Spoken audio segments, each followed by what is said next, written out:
अपने बच्चों को समझने की ज़िम्मेदारी उनके माँ बाप की ही होती है, चाहे वो बच्चे नॉर्मल हो या नहीं। A very impactful line from the film Crazy. जी हाँ, फिल्म का नाम क्रेज़ी ही है।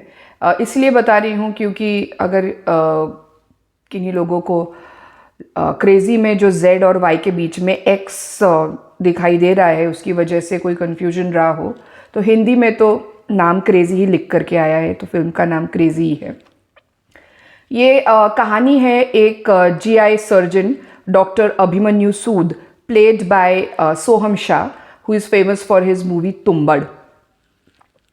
अभिमन्यु सूद एक GI सर्जन है और वो एक ऐसे पिता है जो जिनकी बच्ची जो है वो डाउन सिंड्रोम के साथ पैदा हुई और उनका ऐसा सोचना रहा कि क्योंकि उनकी बच्ची नॉर्मल नहीं पैदा हुई है तो ऐसे बच्चे एक इमोशनल और फाइनेंशियल लाइबिलिटी के अलावा और कुछ नहीं होते हैं और इसी की वजह से उनकी शादी टूटती है और वो बच्ची को नहीं अपना पाते हैं। इसके बावजूद भी वो बेचैन ही रहते हैं अपने इस डिसीजन से। वो कोई बहुत खुश होकर के अपनी ज़िंदगी जी रहे हैं ऐसा नहीं दिखाई देता है फिल्म में। वो रिग्रेटफुल ही है अपने इस डिसीजन को लेकर के। उनके मोबाइल के स्क्रीन सेवर पर अभी भी उनकी जो एक्स पत्नी और बच्ची जब उस टाइम पर छोटी थी काफ़ी 5 या 6 साल की, उनकी ही फ़ोटो लगी हुई है। और हालांकि अभी लगभग 10 साल का समय बीत चुका है और वो किसी और महिला के साथ रिलेशनशिप में भी आ चुके हैं। तो होता ये है कि फिल्म में उन्हें एक फ़ोन आता है जिस पर ये कहा जाता है कि उनकी जो बेटी है जो अब 16 साल की हो चुकी है वो किडनैप हो चुकी है और किडनैपर को 5 करोड़ ऑफ रैंसम मनी चाहिए रहता है। तो कैसे एक पिता जिसने अपनी बच्ची को फाइनेंशियल इमोशनल लाइबिलिटी समझ करके अपनाया नहीं था, वो कैसे अपने इस गलत डिसीजन को सही करने के लिए कितनी ही तकलीफ़ें उठा करके और चैलेंजेस को झेल करके खतरे उठा करके अपनी बेटी को बचाने के लिए आखिर जाते ही हैं। ये कहानी ऐसी ही एक कहानी है।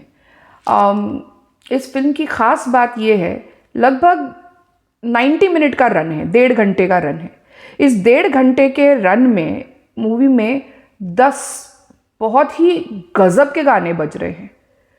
इसका जो स्क्रीन प्ले है और जिस तरह से इसका एग्जीक्यूशन किया गया है, जो डायरेक्शन भी है मूवी का बाय गिरीश कोहली, शायद उनकी डेब्यू फिल्म है as a director. Girish Kohli मैं बता दूं ये राइटर रहे हैं मॉम और केसरी जैसे थ्रिलर्स के, तो ये भी एक थ्रिलर ही उन्होंने लिखी है और खुद उन्होंने ही इसको डायरेक्ट किया है।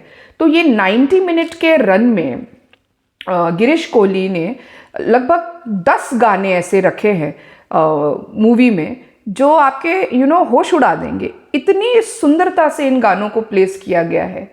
ये एक पूरी तरह से वन मैन मूवी है, यानी कि जो डॉक्टर अभिमन्यु सूद है वो सिर्फ फ़ोन पर ही अन्य किरदारों के साथ बात कर रहे हैं जब वो जा रहे हैं अपनी बच्ची को बचाने के लिए ड्राइव करते हुए।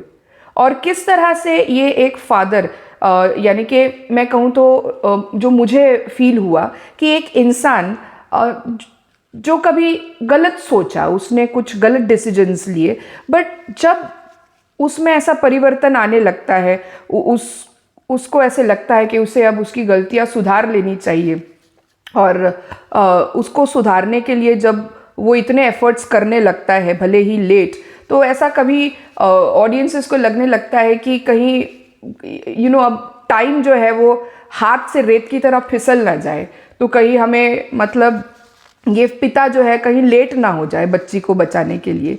तो इसी थ्रिलिंग एक्सपीरियंसेस से लगभग 1.5 घंटे तक हमको ये मूवी थ्रिल कर रही है, मेस्मराइज कर रही है, स्पेशली इसके गानों के साथ जो इस मूवी का कॉम्बिनेशन है, इसका बैकग्राउंड स्कोर। और 10 गाने लगभग ऐसे हैं जो रीवर्क करके यूज़ किए गए हैं। म्यूज़िक इसका chiefly composed by Vishal Bhardwaj है। Yes, chiefly music and songs are composed by Vishal Bhardwaj, और कुछ पुराने गानों पर रीवर्क करके यूज़ किया गया है, जैसे कि गोली मार भेजे में from the film Satya, Abhimanyu which was sang by Kishore Kumar, और इवन जो रिंगटोन बज रहा है फिल्म में, यूं ही चले गए, वो भी सुनने में इतना गजब लगता है कि पता ही नहीं चलता है कि कब ये बजना शुरू हो गया। बस सुनते रहो इसको, आप एक पल के लिए भूल जाओगे कि आप देख क्या रहे, गाना सुन रहे हैं, और अचानक फिर मूवी में और कुछ होने लग जाता है। तो yes, the combination of 10 songs in a 90-minute run is very impressive and very captivating. Film के जो और कैप्टिवेटिंग या इम्प्रेसिव मोमेंट्स अगर मैं आपके सामने रखना चाहूँ तो वो है कि ये एक बहुत ही इंटेलिजेंट और स्मार्ट व्यक्ति है, एक डॉक्टर है, बट किस तरह से वो अपने प्रोफेशनल लाइफ के चैलेंजेस से, अपने रिलेशनशिप में आ रहे हैं प्रॉब्लम्स को हैंडल कर रहे हैं, किस तरह से मल्टीटास्क कर रहे हैं, किस तरह से खुद भी स्ट्रेस को मैनेज कर रहे हैं और दूसरों को भी स्ट्रेस मैनेज करने का एक तरह से मैं बोलूँ तो डायरेक्ट कर रहे हैं या गाइड कर रहे हैं। ये हमें पता चलता है जब उनके अंडर एक पेशेंट जो एडमिट हुआ है उनके हॉस्पिटल में, वो वो डायग्नोज हो जाता है एक बहुत ही ख़तरनाक इश्केमिक बाउल सिंड्रोम से, और उसकी अर्जेंट सर्जरी करनी पड़ जाती है। बट क्योंकि अब ये बच्ची को बचाने के लिए निकल चुके हैं तो वो अब अटेंड नहीं कर पा रहे हैं, और कोई अन्य सीनियर डॉक्टर्स भी वहाँ पर अवेलेबल नहीं है। तो किस तरह से वो अपनी जूनियर डॉक्टर से एक वीडियो कैमरा के ऊपर इस सर्जरी को परफॉर्म करवाते हैं, ये देखने लायक है। ये सीन बहुत देखने लायक है कि इस वीडियो कॉल के दौरान उनको अन्य कितने कॉल्स आते हैं और उनके जो गाड़ी के टायर्स हैं वो पंक्चर हो चुके हैं, और वो सारी सिचुएशन को किस तरह से हैंडल करते हैं। It is worth watching. इसी तरह से ये मूवी आगे बढ़ती है बहुत थ्रिलिंग एक्सपीरियंसेस के साथ में, और हम होप करते रहते हैं कि everything just falls in place. जाते जाते मूवी का जो क्लाइमैक्स है, हो सकता है कई लोगों को क्लाइमैक्स जो है उतना इम्पैक्टफुल ना लगे कंपेयर्ड टू जो 1 घंटा 15 मिनट लगभग हमने जो देखा है उसके कंपैरिजन में थोड़ा क्लाइमैक्स फीका लगता है, बट फिर भी इम्पैक्टफुल तो है, क्योंकि इस फिल्म ने एक ऐसी दुखती रग के ऊपर हाथ रख दिया है कि कैसे जिन माँ बाप के घर में बच्चे नॉर्मल नहीं पैदा होते हैं, किसी न किसी डिसेबिलिटी के साथ अनफॉर्चुनेटली पैदा हो जाते हैं, तो उन बच्चों के साथ माता पिता की जिम्मेदारी कैसे हो, उनके प्रति उनका व्यवहार कैसे हो। वो है इंसान ही, वो वैसे ही महसूस करते हैं, वो वैसे ही सोचते हैं। मैं फिल्म का क्लाइमैक्स यहाँ पर रिवील नहीं कर रही हूँ, बट एक हद तक वो एक पॉइंट पे प्रेडिक्टेबल हो ही जाता है। बट यही इस फिल्म की खासियत है कि इसने एक बहुत ही इम्पॉर्टेंट इशू को उठाया है और बहुत ही वंडरफुली इसको प्रेजेंट किया है। Hats off to Soham Shah and the director Girish Kohli as well.